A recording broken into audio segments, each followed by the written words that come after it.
Hello बच्चों, कैसे क्या हालचाल है आपके? बढ़िया है ना? ठीक है ना? बस अच्छे से पढ़ाई करते रहो, है ना? So welcome to my physics class और चैप्टर फर्स्ट क्लास 12th की लेक्चर सीरीज मैंने स्टार्ट की है। काफ़ी टाइम हो चुका है। सो उसी को आगे बढ़ाते हुए, है ना, आज मैं फिर से हाजिर हूँ एक नए लेक्चर के साथ। पिछले लेक्चर में मैंने आपको थोड़े हाई लेवल के क्वेश्चंस करवाए थे, है ना? उसमें कुछ थोड़े से जो आगे के क्वेश्चंस थे वो आप जरूर सीबीएसई, है ना, नीट लेवल के थे। बाकी थोड़े जेई आईआईटी लेवल के अच्छे लेवल के क्वेश्चंस थे।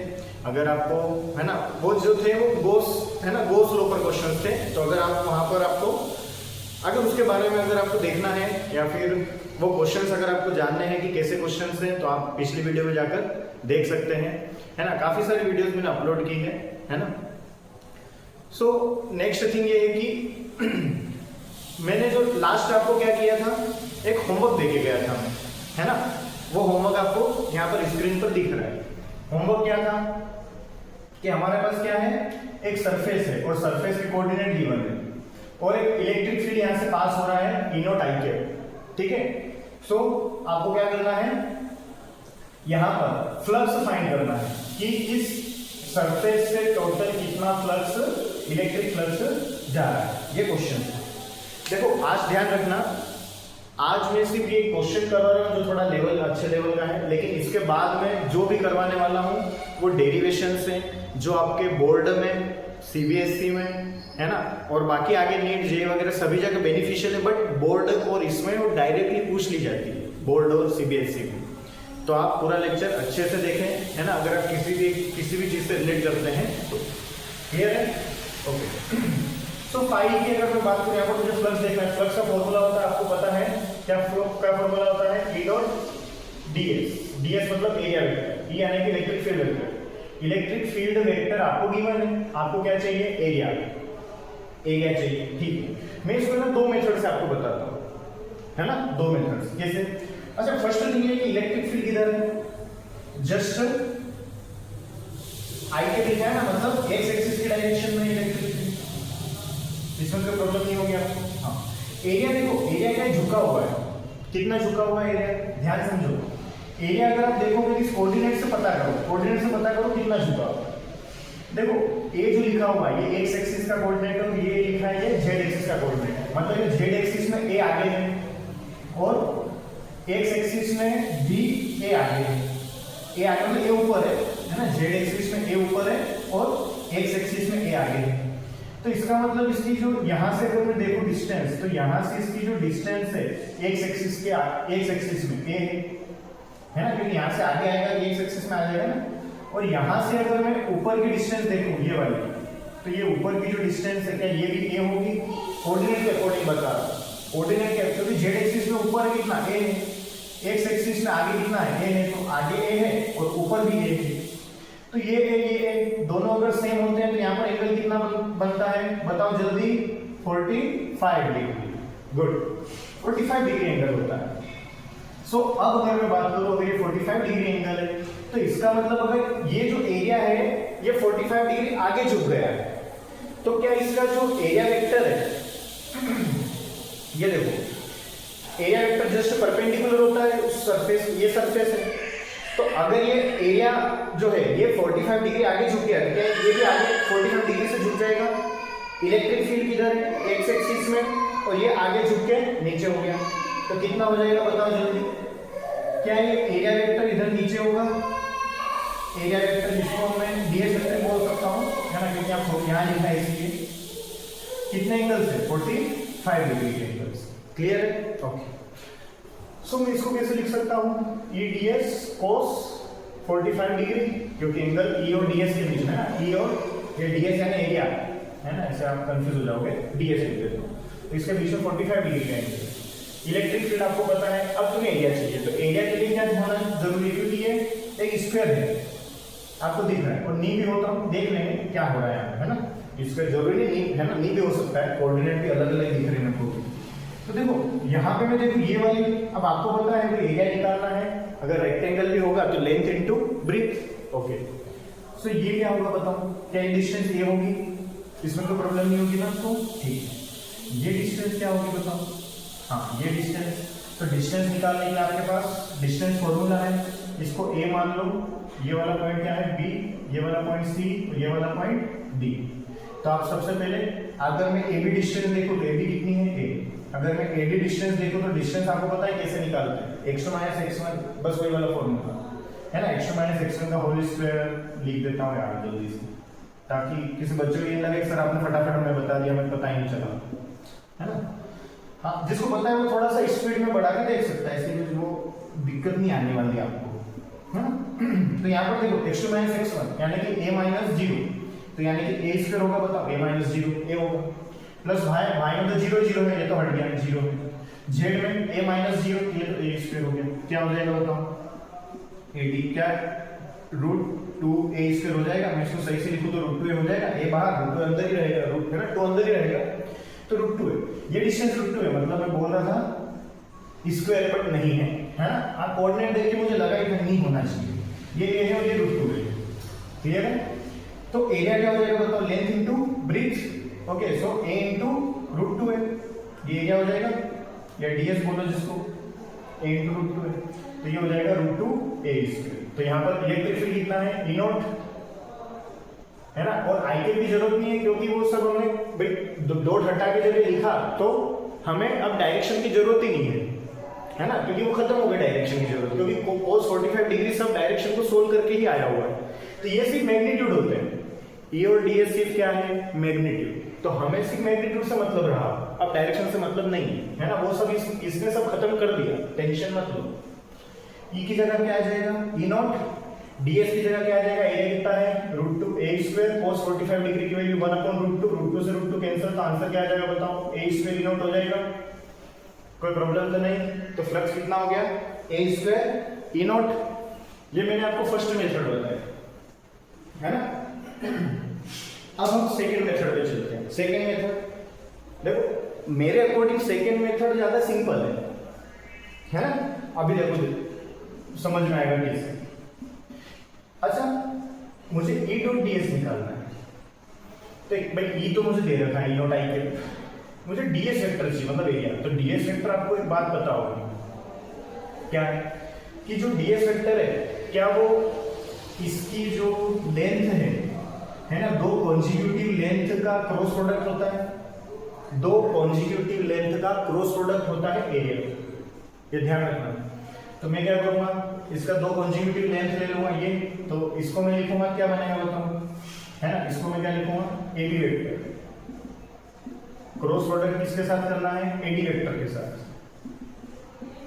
है ना। AB वेक्टर का क्रॉस प्रोडक्ट किसके साथ करना है, AD। तो ये है ना, ये क्या बता देगा आपको, एरिया ही है ये, साथ में भी वेक्टर भी लग रहा है तो डायरेक्शन भी आ जाती है उसी के अंदर, है ना। देखो कैसा है, अगर मैं AB वेक्टर की बात करूं तो AB वेक्टर क्या होगा, AB वेक्टर क्या है, पोजीशन वेक्टर। तो पोजीशन वेक्टर लिखना आता है ना आपको, गुड।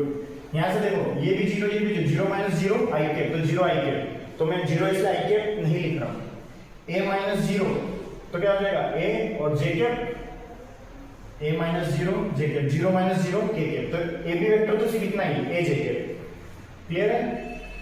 क्रॉस प्रोडक्ट किसके साथ क्रॉस प्रोडक्ट करना है, AD के साथ, है ना, ब्रैकेट लगा लेते हैं, ये AD है, तो a माइनस 0 ai के 0 है ना, 0 माइनस 0 तो 0 j के, a माइनस 0 तो प्लस का a k के, a होगा ना प्लस का, है ना, a माइनस 0। अब मुझे इसका क्रॉस प्रोडक्ट करना है, क्रॉस प्रोडक्ट कर लो कैसे, i cap j cap k cap, क्या होता है, पहले जो लिखा है उसके कोफिशिएंट्स पहले। अब i कैप के नीचे क्या लिखेंगे, क्योंकि यहाँ पे i कैप का कोफिशिएंट है ही नहीं है, इसलिए 0, j कैप कहाँ है, a है, और k कैप भी नहीं है यहाँ पे, तो 0। अब दूसरा वाला वेक्टर क्या था हमारा, AD, जिसमें i कैप का कोफिशिएंट है तो a लिख लो, j कैप का नहीं है तो 0, k कैप का क्या है, a। अब मैं जब इसको सोल्व करूंगा तो ये मैं क्या निकाल रहा हूँ, ds वेक्टर निकाल रहा हूँ, AB क्रॉस AD, क्या हो जाएगा बताओ।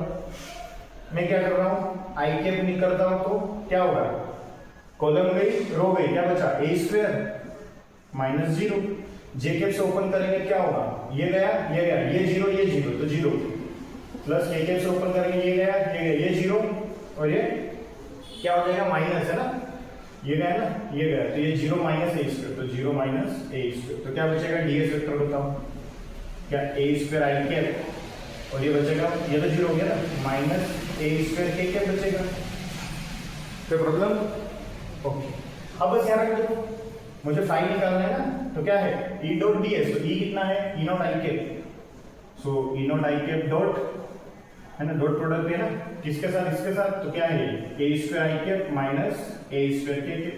डॉट प्रोडक्ट में आपको पता है सेम सेम का मल्टीप्लाई होता है, पता है ना, हाँ सेम सेम का, तो आई कैप का आई कैप के साथ डॉट करते हैं तो आई कैप डॉट आई कैप क्या हो जाता है 1, और ई नॉट का ए के साथ स्क्वायर हो जाता है ना, कोफिशिएंट का मल्टीप्लाई आई डॉट आई 1 हो जाता है, तो ये तो हट जाएगा 1 है ना।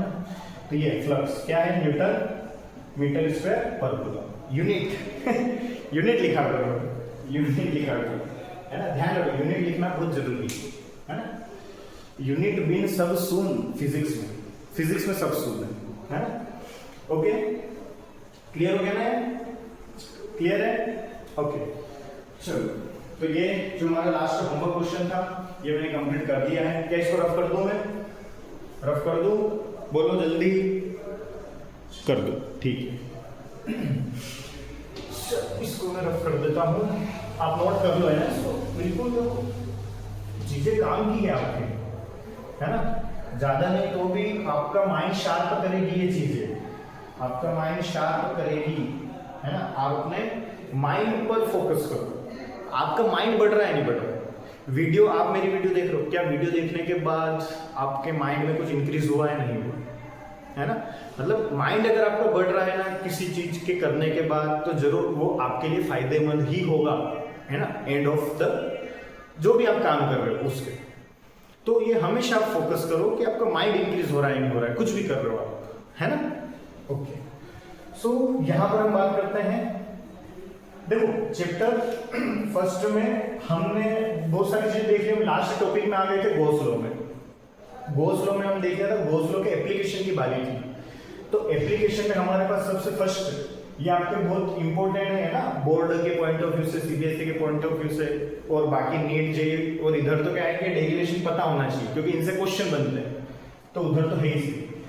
तो ये क्या है, फर्स्ट क्वेश्चन है आपके पास, क्या है, लॉन्ग स्ट्रेट कंडक्टिंग वायर है, या कई बार कंडक्ट है ना, कंडक्टर बोल के भी काम चला लेते हैं, वो डिपेंड करता है कि बोर्ड में किस टाइप से क्वेश्चन पूछा जा रहा है। आप उस क्वेश्चन की फीलिंग समझ लो, मतलब मैं यहाँ पे जो डाल रहा हूँ हेडिंग, इसकी फीलिंग समझ लो तो प्रॉब्लम नहीं आएगी। लॉन्ग स्ट्रेट कंडक्टिंग वायर की वजह से आपको क्या फाइंड करना है ना, लॉन्ग स्ट्रेट कंडक्टिंग वायर है, इसकी वजह से आपको क्या फाइंड करना है, electric field intensity. Electric field intensity कहां पर, ये एक बार मैं क्वेश्चन का लिख रहा हूं, बार बार नहीं लिखूंगा, आप बस समझ जाओ कि मैं, है ना, आगे भी ऐसे क्वेश्चन बनने वाले हैं, ठीक है। इलेक्ट्रिक फील्ड इंटेंसिटी कहां पर, at some distance from wire से कुछ डिस्टेंस को फाइंड करो, क्लियर है, ओके। सो अगर मैं यहां पर देखूं तो मैं सबसे पहले डायग्राम बनाता हूं, डायग्राम क्या है, ये क्या है, पूरा कंडक्टिंग वायर, जो कि कौन सा चार्ज है इसमें, इनफाइनाइटली लॉन्ग है ना, ये भी देखना, यहाँ पे लिखना पड़ेगा मुझे, इनफाइनाइटली लॉन्ग है ना, अगर इनफाइनाइटली नहीं होता हमने वो उसका डेरिवेशन पहले किया है, उसका डेरिवेशन अलग होता है, ये इनफाइनाइटली लॉन्ग है ना, इसके लिए मैं देख रहा हूँ, तो इसके लिए मुझे किसी पॉइंट पर, मान लो मुझे कहाँ निकालना है, इस वाले पॉइंट पर क्या निकालना है, इलेक्ट्रिक फील्ड इंटेंसिटी, कितने डिस्टेंस पर, तो इसकी जो डिस्टेंस है वो कितनी है, आर है, तो यहाँ पे मुझे निकालना है, तो मैं कैसे निकालूंगा, गॉस लॉ का यूज कर, गॉस लॉ कैसे लगाएंगे, कुछ सही आप बता दो अच्छे तरीके से, ठीक है। मैंने आपको एक बात बताई थी, गॉस लॉ लगाने के लिए आपको गॉसियन सरफेस चाहिए। सो गॉसियन सरफेस के लिए मैंने क्या कंडीशन बताई थी, क्या आपने वो वीडियो देखी है ना, अगर आपने वो देखी है तो जरूर आपको पता होगा, लास्ट वीडियो उसमें मैंने बताया था, लास्ट में क्या बताया था कि गॉसियन सरफेस ऐसी हो, पहली बात क्लोज हो, दूसरी बात थोड़ी सिमेट्रिसिटी हो, सिमेट्रिसिटी से बोलने का मतलब कि उसके हर पॉइंट पर इलेक्ट्रिक फील्ड क्या हो, सेम हो या जीरो हो जाए। अब आप सिमेट्रिसिटी नहीं लोगे तो फिर चीजें बहुत कॉम्प्लिकेट हो जाती है, और गॉस लॉ हम यूज करते हैं चीजों को सिंपल बनाने के लिए, है ना। तो क्या करना चाहिए मुझे, एक तो क्लोज, दूसरा ऐसा होना चाहिए जिसके हर पॉइंट पे इलेक्ट्रिक फील्ड सेम हो या जीरो हो जाए, और तीसरी बात कि वो जो गॉसियन सरफेस है वो उस पॉइंट से होकर जानी चाहिए जिस पॉइंट पर आपको इलेक्ट्रिक फील्ड फाइंड करना है। क्लियर है ना? ओके, तो मैं यहाँ पर क्या करता हूँ कि यार ये वाला पॉइंट यहाँ पर मुझे फाइंड करना है, तो क्या मैं ये वाली सरफेस बनाऊं? बिल्कुल, बताना मुझे क्या ये आपको समझ में आई, क्या ये आपको समझ में आई, कोई प्रॉब्लम तो नहीं है? देखो क्या पूरी क्लोज है, क्योंकि ऊपर से पूरा पैक है, नीचे से भी पैक है, पूरा सिलेंड्रिकल है। सिलेंड्रिकल कैसे? जैसे ये वायर है, तो इस वायर पर पूरा ऐसा सिलेंडर बना हुआ है, कंप्लीट ये सिलेंडर पूरा कंप्लीट वायर है। तो इसके हर पॉइंट से देखो, हर पॉइंट से डिस्टेंस देखो, हर पॉइंट से देखो, ये सिलेंडर पूरा ऐसा बना हुआ है ना बाहर, तो हर पॉइंट से जो डिस्टेंस है वो डिस्टेंस क्या है? सेम। तो अगर डिस्टेंस सेम है तो आपको पता है इलेक्ट्रिक फील्ड जो है वो डिस्टेंस के स्क्वायर के इनवर्सली प्रोपोर्शनल होती है। तो अगर डिस्टेंस सेम है तो हर पॉइंट पर इलेक्ट्रिक फील्ड क्या होगी? सेम होगी। तो ये जितना भी कर्वेचर दिख रहा है, सिर्फ कर्वेचर वो हर एक पर क्या होगा? इलेक्ट्रिक फील्ड से। और ये जो सरफेस है ऊपर वाले सरफेस पे देखो, इसका एरिया वेक्टर ऊपर होगा, जो ऊपर वाला दिख रहा है इसका एरिया वेक्टर किधर होगा? ऊपर। और इलेक्ट्रिक फील्ड क्योंकि यहाँ पूरा पॉजिटिव चार्ज है, तो पॉजिटिव चार्ज है, इससे हमेशा इलेक्ट्रिक फील्ड कैसा होता है? परपेंडिकुलर। तो इलेक्ट्रिक फील्ड इधर और सरफेस एरिया उधर, ऊपर वाले की बात करो तो यहाँ पे क्या हो जाएगा? 90 डिग्री। तो जीरो है ना, फ्लक्स जीरो, इलेक्ट्रिक फील्ड भी जीरो। तो ऐसी सरफेस मुझे लेना है जहां पर इलेक्ट्रिक फील्ड या तो जीरो हो जाएगा, कांस्टेंट बनी रहे। तो ये एक अच्छा यहाँ पर शेप है, सिमेट्रिकल शेप है जो काम करेगा। चलो करते हैं इसको सोल्व, आओ मेरे साथ में। अच्छा, गॉस ने हमें क्या बोला था कि जो टोटल फ्लक्स है वो Q अपॉन एप्सिलॉन नॉट के इक्वल होता है। हम यहाँ मान लेते हैं कि यहाँ पर जो चार्ज डेंसिटी वो कितनी है? लैम्डा। चार्ज डेंसिटी आपको पता है ना, लैम्डा क्या होता है? Charge per unit length. ये जो सिलेंडर मैंने लिया इसकी लेंथ कितनी है? L। इसका जो एरिया की मुझे जरूरत पड़ेगी? जरूरत ही नहीं पड़ेगी। ये क्या है? इसकी रेडियस R है, ये रेडियस है ना। तो देखो जो टोटल फ्लक्स है, इसका बोलना क्या है? Total flux. तो टोटल फ्लक्स इज जो क्लोज्ड सरफेस है, इस सभी से पूरे क्लोज्ड सरफेस है ना, ये और ऊपर और नीचे पूरे क्लोज्ड सरफेस से जितना भी फ्लक्स जाएगा वो फ्लक्स क्या होगा? Q अपॉन एप्सिलॉन नॉट के बराबर। Q क्या है? इनसाइड, यानी कि जो अंदर वाला चार्ज है वो। जल्दी देखते हैं तो फ्लक्स का फॉर्मूला क्या होगा? अच्छा मैं एक काम करता हूँ, ये जो है ना इसको 3 सरफेस में बदल देते हैं। 3 में क्या है? एक तो ये जो सिर्फ कर्वेचर वाली है, एक दूसरी सरफेस ये जो ऊपर वाला सर्कल है, तीसरी सरफेस ये जो नीचे वाला सर्कल है, इसमें बदल दिया। नेक्स्ट चलो आगे बढ़ते हैं। अब मैं बात करता हूँ इलेक्ट्रिक फील्ड की हर जगह पे। यहाँ पर बात करते हैं, यहाँ पे इलेक्ट्रिक फील्ड किधर होगा? क्या इलेक्ट्रिक फील्ड यहाँ से अवे होगा? इधर। अब रही बात एरिया वेक्टर की, तो एरिया वेक्टर किधर होगा? देखो ये पूरा एक सर्कल बना हुआ है, पूरा क्या बना हुआ है? ऐसा सर्कल, मतलब पूरा कर्वेचर है। तो कर्वेचर है तो मैं क्या बहुत छोटा एलिमेंट लूंगा एरिया का, बहुत छोटा एलिमेंट। तो पूरा कर्वेचर है ना, पूरा ऐसे देखो ये कर्वेचर है, बहुत छोटा एलिमेंट लूंगा। बहुत छोटा एलिमेंट मुझे क्या दिखेगा? फ्लैट दिखेगा, है ना भाई। जैसे अर्थ हमें पता है गोल है, बट अगर मैं बहुत छोटा एरिया देखता हूँ मुझे वो कैसा दिखता है? फ्लैट दिखता है ना। तो यहाँ पर मुझे क्या दिखेगा? फ्लैट दिखेगा। फ्लैट दिखेगा तो एरिया वेक्टर किधर होगा? Just perpendicular and outward.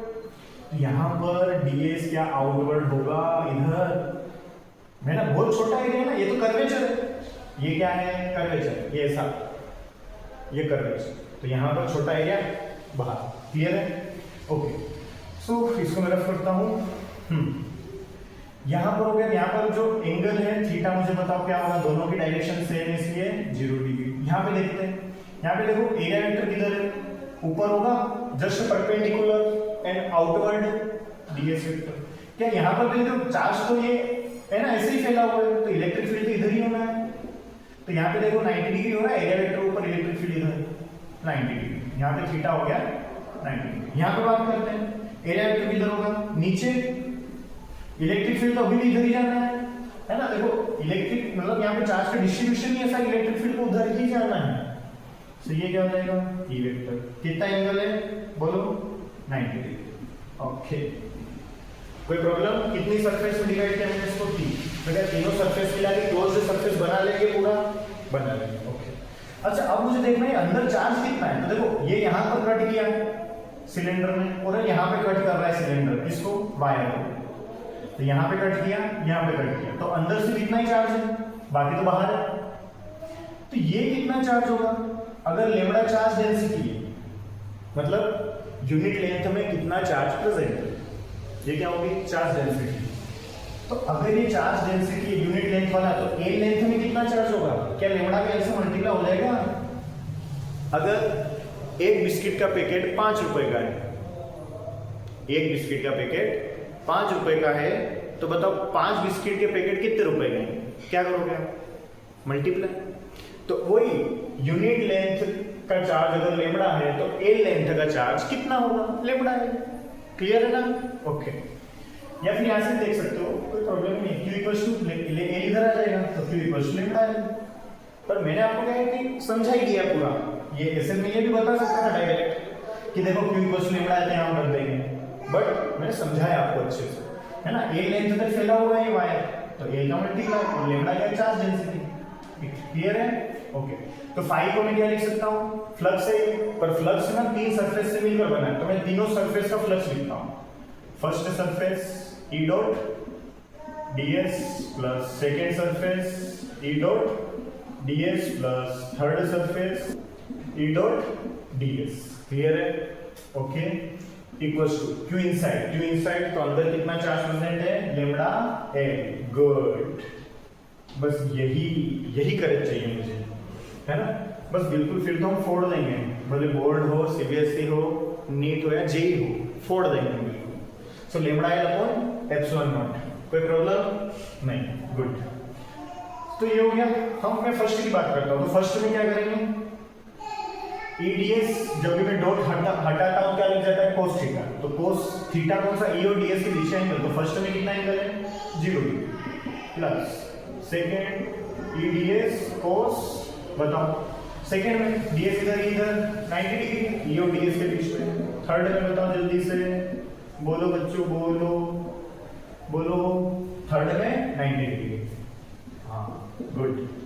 So lambda L upon epsilon not. Any problem, cos 90 degree 0, cos 90 degree 0, flux 0 है, बचा कोस 0 डिग्री की वैल्यू 1, तो क्या बचा, इंटीग्रेशन ईडीएस, कौन सी surface, first surface, equals to lambda L upon epsilon. अब बात करते हैं ईडीएस लिखा हुआ है, कोई प्रॉब्लम नहीं है ना, ठीक। अच्छा, आपको पता है हर पॉइंट पर, क्योंकि सी के कर्वेचर ही बचा है, फर्स्ट वाला कौन है, सिर्फ कर्वेचर, तो कर्वेचर डिस्टेंस सेम होने की वजह से इलेक्ट्रिक फील्ड सेम था, इसलिए ई को बाहर करो, सिर्फ क्या बचा, इंटीग्रेशन डीएस। और इंटीग्रेशन डीएस क्या है भाई, डीएस स्मॉल एलिमेंट है, और इंटीग्रेशन कर रहे हो मतलब छोटा, ये पूरा है ना, कर्वेचर में चल रहा है, ये छोटे पूरे में ही लेना है, तो छोटे लेते मैं पूरे में घूम जाऊंगा। तो ये कितनी सरफेस होगी, क्या ये सिलेंडर का कर्ड सरफेस एरिया है, curved surface area of cylinder कितना होगा, ये क्या है 2πr, ये 2πr, और कहां तक लेके जाना है, ए लेंथ तक, 2πr को कहां तक लेके जाना है, ए लेंथ तक, तो क्या हो जाएगा 2πrl curved surface of cylinder. तो E 2πrl equals to lambda L upon epsilon naught, L से cancel, so E equals to lambda upon 2π epsilon naught, ये आंसर है। कोई बच्चे चाहेंगे सर ये क्या एप्सिलॉन नॉट वगैरह की वैल्यू बहुत प्रॉब्लमेटिक होती है सर, हमें मजे नहीं आते, हमें इसमें मजे आते हैं कि 9 × 10⁹ में सब मजे आते हैं, तो कोई दिक्कत नहीं, क्या है इसमें, क्या है 2 का मल्टीप्लाई 2 डिवाइड कर लो, बन गया 4 बाय एप्सिलॉन नॉट। तो 1/4 बाय एप्सिलॉन नॉट क्या होता है, के, गुड। तो आगे 2 बच रहा है, 2 के लेमड़ा अपॉन ये आर क्या है, डिस्टेंस, यहां से परपेंडिकुलर डिस्टेंस, जिस भी पॉइंट पर आपको फाइंड करना है, but condition wire infinitely long होना चाहिए। अगर वो फाइनाइट हुआ तो फिर मैंने आपको एक अलग डेरिवेशन करवा के बताया था, जिसमें हमने, है ना, कूलॉम का यूज किया था। क्लियर है ना, बिल्कुल कंफ्यूज नहीं होना है। इसका आंसर क्या है, lambda upon 2π epsilon naught r या फिर 2 के लेमड़ा अपॉन r। क्लियर है। अच्छा, अब आप एक बात बोलोगे, बहुत इंटरेस्टिंग बात बताओ, अगर तुम इसको देख के ग्राफ बनाओ तो ग्राफ कैसा बनेगा, जल्दी बता दो। क्या यहाँ पर इलेक्ट्रिक फील्ड R का इनवर्सली प्रोपोर्शनल है सही बोल रहे हो आप, ठीक। ये R है, ये A है ना? तो ये बनेगा क्या? ये बनेगा, कोई प्रॉब्लम तो नहीं है, ये बनेगा। बस देखो R अगर स्क्वायर होता तो थोड़ा सा शार्प आता, क्यूब होता तो और शार्प आ जाता, बट सिर्फ R है तो थोड़ा कम शार्प ले लो, है ना? अकेला बना रहे तो उसमें कोई फर्क भी नहीं पड़ेगा। हाँ, लेकिन दोनों का एक साथ बना जाओगे, R का R स्क्वायर का 1 है ना, तो वहां पे थोड़ा सा है ना डिफरेंशिएट कर लेना। बाकी लोग अकेला बना रहे तो कहीं भी बना दो, इतना फर्क नहीं पड़ता, हमको ग्राफ बना देना। तो ये इसका ग्राफ है। एक चीज बहुत इंपॉर्टेंट है बेटा, वो क्या है सर? इलेक्ट्रिक फील्ड जो होती है, हमने तो ये देखा है कि electric field sir R square की इनवर्सली प्रोपोर्शनल होती है, हमने ये देखा है सर। तो यहाँ पे इलेक्ट्रिक फील्ड ऐसे क्यों? इलेक्ट्रिक फील्ड R के इनवर्सली प्रोपोर्शनल, ऐसा क्यों सर? नहीं सर, नहीं आपको बताना पड़ेगा। नहीं सर, आज ही बताना, आज ही सर। नहीं सर, आप है ना बिल्कुल फिर है ना आज ही बताओ, फिर से भूल जाओगे। तो ठीक है, अगर आपको इतनी चिंता है तो सुनिए। हाँ, ये बात तो सही है कि यार इलेक्ट्रिक फील्ड तो R के स्क्वायर की इनवर्सली प्रोपोर्शनल होती है, पर यहाँ पे R ही क्यों आ रहा है फिर? समझो, लेमड़ा, यहाँ पर लेमड़ा डिफरेंस क्रिएट कर रहा है। आपने देखा है कि इलेक्ट्रिक फील्ड जब R स्क्वायर के इनवर्सली प्रोपोर्शनल होती है तब ऊपर क्यूब ही तो होता है, यहाँ पे तो लेमड़ा बैठा है। और लेमड़ा अभी मैंने आपको इधर बताया है, कहाँ गया? ये रहा, लेमड़ा Q अपॉन L होता है, मतलब अपॉन में एक लेंथ आ गई है, अपॉन में लेमड़ा में अपॉन में एक लेंथ ऑलरेडी छुपी हुई है। तो अगर लेमड़ा में एक लेंथ नीचे छुपी हुई है तो क्या मैं इसका डायमेंशन फॉर्मूला नहीं बिगाड़ दूंगा नीचे R स्क्वायर करके? बताओ, क्या एक लेमड़ा में अपॉन में L आ रहा है ना, तो R है और L भी है, दोनों की यूनिट क्या होगी? मीटर। इसका मीटर, इसका मीटर, तो क्या हो जाएगा? Metre square. तो अगर ये मीटर स्क्वायर होगा तो मीटर स्क्वायर क्यों आ रहा है? क्योंकि R स्क्वायर है, मतलब R स्क्वायर की यूनिट मीटर स्क्वायर होती है ना, तो ओवरऑल क्या हुआ है? नीचे R स्क्वायर आ गया, बट एक लेंथ वो लेमड़ा में छुप गई, इसलिए वो डिस्टेंस के सिर्फ डिस्टेंस के है ना इनवर्सली प्रोपोर्शनल, स्क्वायर वगैरह कुछ भी नहीं है। समझ में आ रहा है ना क्या हुआ? ठीक है, अगर भी ये इतना समझ में नहीं आया कोई टेंशन नहीं है, हम आगे और देखेंगे और क्लियर हो जाएगा, है ना, क्रिस्टल एंड क्लियर हो जाएगा। इसको आप नोट कर लो, ये बोर्ड के पॉइंट ऑफ व्यू से बहुत अच्छा क्वेश्चन है, इंपॉर्टेंट भी है, सीबीएसई के लिए भी है, और बाकी नीट जेई तुम्हारे लिए तो ये फॉर्मूला बहुत काम का है ना। तो डेरिवेशन अच्छे से आना इसलिए जरूरी है क्योंकि कई बार क्वेश्चन मान लो ऐसा कुछ हो जाता है कि तुम्हें बीच में से कुछ करना था, चेंज करना था, डायरेक्ट फॉर्मूला यूज करोगे गलती कर दोगे, तो फिर उसके लिए काम कर रहे हैं। ठीक है, इसको नोट करो जल्दी जल्दी। चलो अब मैं सेकंड आगे बढ़ता हूँ, है ना, मेरा कर दूं। अब मैं नेक्स्ट क्वेश्चन लेता हूँ। नेक्स्ट क्वेश्चन क्या है? क्या है मेरा नेक्स्ट क्वेश्चन? क्वेश्चन की फिर से सही है। अब मैं क्वेश्चन में थोड़ा सा चेंजेस लाता हूँ, और वो चेंजेस क्या है देखिएगा। क्या है? इन्फिनिटली लॉन्ग स्ट्रेट, स्ट्रेट भी चलेगा, कंडक्ट वायर की जगह ले लो शीट, शीट एक शीट है ना, या प्लेट, शीट बोल दो या प्लेट बोल दो, मतलब 2D में है। पहला कौन सा था? 1D में था, ये 2D। वो इलेक्ट्रिक फील्ड इंटेंसिटी फाइंड करना at some distance from wire, यही क्वेश्चन। तो क्या होगा बताओ? ये इन्फिनिटली लॉन्ग प्लेट, क्या है इसमें? प्लस चार्ज, इस पे क्या है? प्लस क्यू चार्ज, है ना। प्लस क्यू चार्ज लेने से, ये इन्फिनिटली लॉन्ग है तो प्लस क्यू चार्ज लेने से कोई मतलब नहीं है। हाँ, इधर भी इन्फिनिट है ना, मतलब ऐसा नहीं कि सिर्फ इधर इधर, मतलब पूरी सब जगह से इन्फिनिटली लॉन्ग है, सब जगह से, है ना। और इसकी जो चार्ज डेंसिटी है ना सिग्मा, आपको पता है एरिया जब होता है तो चार्ज डेंसिटी क्या आ जाती है? सिग्मा। तो सिग्मा इक्वल टू क्या होता है? Q अपॉन A, पता है ना, ये मतलब एरिया। अब मुझे इसके लिए किसी पॉइंट पर बताना, तो कोई पॉइंट कौन है? वो ये वाला पॉइंट है। अब इस वाले पॉइंट पर मुझे क्या बताना है? क्या बताना है? मैं यहाँ से डिस्टेंस ले लेता हूँ, इसकी कितनी? R डिस्टेंस है ना, यहाँ से R डिस्टेंस पर है, R ले ले क्या? ठीक, ले लो अभी, तो क्या है, यहाँ से डिस्टेंस R है ना। तो अब मुझे यहाँ पर क्या करना है? सबसे पहले गॉस लगाना है, तो गॉसियन सरफेस चाहिए। तो गॉसियन सरफेस कैसी होगी जल्दी बताओ। गॉसियन सरफेस ऐसी होनी चाहिए, है ना, जिस पर या तो पहली बार क्लोज हो, दूसरा हर पॉइंट पर इलेक्ट्रिक फील्ड की वैल्यू सेम, या फिर जीरो। Good, very good. ये और एक मैं यहां पर ले लेता हूं, है ना, ये कोई प्रॉब्लम समझ में आ गया। ये इधर से आया, इस प्लेट को कट करता हुआ बाहर इधर जाके निकला, है ना। मान लो ये ऐसे देखो, ये सिलेंडर है, हॉरिजॉन्टल सिलेंडर, ये सरफेस है, मैंने ऐसे रखी, ये पूरा कट करते हुए बाहर आ गया। अब आपको ये जो बना रखा है वो थोड़ा ऐसे बना रखा है, तो ये दिख रहा है आपको, ये दिख रहा है इधर डैश डैश डैश लाइन है पीछे वाला, ये दिख रहा है, तो ये ऐसे हो जाएगा। कोई प्रॉब्लम? तो जल्दी से देख लेते हैं। ये इसका एरिया कितना ले रखा है हमने, ए। इस पॉइंट पर मुझे क्या फाइंड करना है, इलेक्ट्रिक फील्ड। अब सुनो ध्यान से, बिल्कुल ध्यान से, यहाँ पर है ना, ये डिस्टेंस आर है, इधर वाला ये डिस्टेंस भी क्या है, आर है ना। ऐसा कुछ चेंज नहीं है, भले इस आर की जरूरत भी नहीं थी मुझे, तो ठीक है, ले मुझे यहाँ पर इलेक्ट्रिक फील्ड चाहिए। तो ये प्लेट है, तो इस प्लेट से जो इलेक्ट्रिक फील्ड है वो हमेशा अवे होगी इलेक्ट्रिक फील्ड। अच्छा, इसका एरिया वेक्टर क्या होगा बताओ।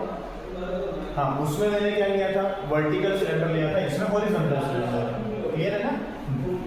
तो हॉरिजॉन्टल देखो, अच्छा पहले ये देख लो कि देखो हर पॉइंट पर देखो यहाँ से डिस्टेंस सेम है, तो हर पॉइंट पर इलेक्ट्रिक फील्ड सेम, यहाँ पर हर पॉइंट पर तो पीछे की साइड है electric field same. Second thing ये है कि ये जो आप देख पा रहे हो, ये वाली चीज जो कर्वेचर, अब ये कर्वेचर ऐसा हो रहा है, अब इधर सर्कल, इधर सर्कल, और कर्वेचर ऐसा है। तो कर्वेचर में देखो डायरेक्ट एक इधर होगा, एरिया वेक्टर ऊपर की साइड, और ऐसा कर्वेचर है ना, तो छोटा सा मैं बनाऊंगा तो ऊपर की साइड, बाहर की साइड, और इलेक्ट्रिक फील्ड इधर, तो इधर 90 डिग्री। तो ये वाले पे क्या होगा, 90 डिग्री। तो देखो ये वाला जो है ये फर्स्ट है, ये वाला एरिया सेकंड है, तो ये जो कर्वेचर वाला एरिया है, कर्वेचर वाला एरिया क्या हो जाएगा, थर्ड। कर्वेचर थर्ड है, ये फर्स्ट, ये सेकंड, ये थर्ड। तो अब मुझे यहाँ पर जो गॉस ने बोला था अकॉर्डिंग टू गॉस लॉ, क्या था, गॉस की जो टोटल फ्लक्स है, जो क्लोज्ड सरफेस से जो टोटल फ्लक्स पास होगा वो Q जो है इनसाइड, उसका एप्सिलॉन नॉट टाइम्स होगा। क्लियर है? सबसे पहले Q इनसाइड, तो अंदर से इतना ही चार्ज है जो यहाँ पे पड़ा है चार्ज, क्या इतना ही अंदर है, बाकी सब तो बाहर जाएंगे। ये जो इधर कितने भी होंगे सब क्या है, बाहर, सिर्फ इतना ही चार्ज है। तो ये चार्ज क्या होगा, वही यूनिट एरिया में जो चार्ज है वो यूनिट एरिया में कितना है, सिग्मा। तो ये कितना, ये ए है, तो ये भी क्या होगा, ए। तो यूनिट एरिया में अगर चार्ज सिग्मा है तो ए एरिया में कितना हो जाएगा, सिग्मा है। यहां से देख लो, क्यू ए इधर आके सिग्मा है, यूनिट एरिया में अगर सिग्मा है तो ए एरिया में सिग्मा हो जाएगा। तो क्यू आई की जगह सिग्मा आई का काम हो गया। अब इधर फाई देखते हैं, फाई क्या है, कितनी सरफेस है, एक, दो, और एक कर्वेचर वाली थी।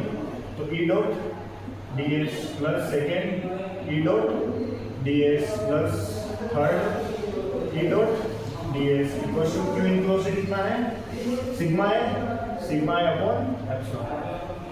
फर्स्ट सरफेस में देखो ये है, इसका एरिया वेक्टर किधर होगा, ये है, एरिया वेक्टर को जस्ट परपेंडिकुलर है ना ऊपर, ds।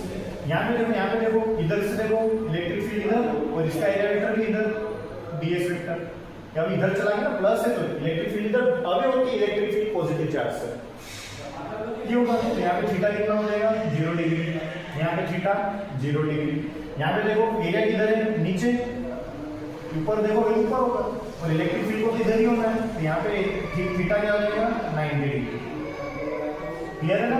तो यहाँ पे चलो फर्स्ट की बात करते हैं, इंटीग्रेशन ई ds cos 0 degree plus second integration ई ds cos, फर्स्ट में है ना, फर्स्ट 0 डिग्री, सेकेंड में भी 0 डिग्री, प्लस थर्ड में E ds cos 90 degree equals to sigma upon epsilon. अब क्या होगा जल्दी बताओ, cos 0 डिग्री मान होता है 90 डिग्री 0, तो क्या हो जाएगा, इंटीग्रेशन ई ds किसका 1, इंटीग्रेशन ई ds, कौन सी, फर्स्ट और सेकेंड।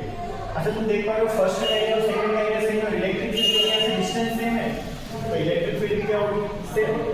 तो ये क्या मैं 2 इंटीग्रेशन ई ds लिख लूं, इक्वल्स टू क्या है, sigma upon epsilon. Sigma upon epsilon not. अब क्या करूँगा मैं, क्योंकि हर पॉइंट पर देखो, हर पॉइंट पर एक ही वैल्यू सेम है इधर भी, और वही होगी, तो क्या हो जाएगा 2 integration ds equals to sigma upon epsilon naught. Integration ds, तो भाई मैं छोटे छोटे छोटे छोटे बहुत सारे एरिया लूंगा, बहुत सारे छोटे छोटे, तो क्या ये पूरा a बन जाएगा छोटे छोटे लेते, क्योंकि इंटीग्रेशन करना है, सबको जोड़ना है, इंटीग्रेशन को सबको जोड़ देना, तो a आ जाएगा, ये a हो गया, तो 2a equals to sigma upon epsilon naught, a से कैंसिल, तो e हो जाएगा sigma upon 2 epsilon, sigma upon 2 epsilon naught. Sir हाँ, ये आंसर है, कोई प्रॉब्लम ही नहीं है, ये आंसर। सर कुछ को मजे नहीं आया सर, ग्राफ बनाओ तो सर, ग्राफ बनाने की डिमांड है, चलो देखो है ना, देखो आर के साथ डिस्टेंस के साथ में इलेक्ट्रिक फील्ड कैसे वेरी कर रहा है, वही बना दिया सर। बनाओ तो देखो, एक बार बनाओ तो देखो, क्या बनाओगे आप, आर तो है नहीं, कैसे बनाओगे? बेटा बहुत तो सही है, क्या करें, रुको 2 मिनट, मैं काम करता हूँ, अगर आर नहीं है मतलब मैं डिस्टेंस कितनी भी बढ़ा दे जाऊँ तो इलेक्ट्रिक फील्ड तो सेम रहेगा। हाँ, मैं कितने भी डिस्टेंस बढ़ा दूँ इलेक्ट्रिक फील्ड तो सेम ही रहने वाला है, इसका मतलब क्या है, इलेक्ट्रिक फील्ड ये ग्राफ सेम ही रहना है, कितने भी मैं डिस्टेंस बढ़ा, ग्राफ ये बनने वाला है, कुछ भी डिस्टेंस रखूंगा करना है ही यार, तो हर पॉइंट पर वैल्यू सेम आने वाली है, हर डिस्टेंस पर वैल्यू सेम आएगी, कितने आएंगे सिग्मा अपॉन दैट। इसका मतलब electric field doesn't depend on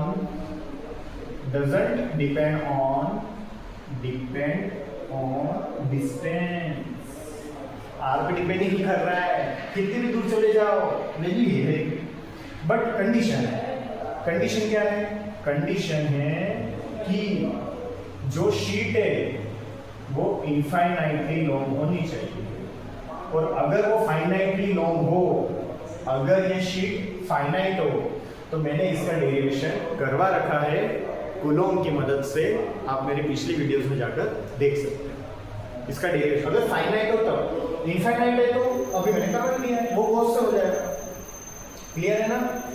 तो कंडीशन क्या है, शीट इनफाइनाइटली लॉन्ग होनी चाहिए, लॉन्ग आप लोग ही बोलेंगे, तो ये इसका ग्राफ है। अब फिर से क्वेश्चन दे हुआ, sir this is not fair, sir this is not fair, क्या सर, इलेक्ट्रिक फील्ड तो सर आर स्क्वायर के इनवर्सली प्रोपोर्शनल होती है सर, यहाँ पे क्या है, बात तो सही है, आर स्क्वायर।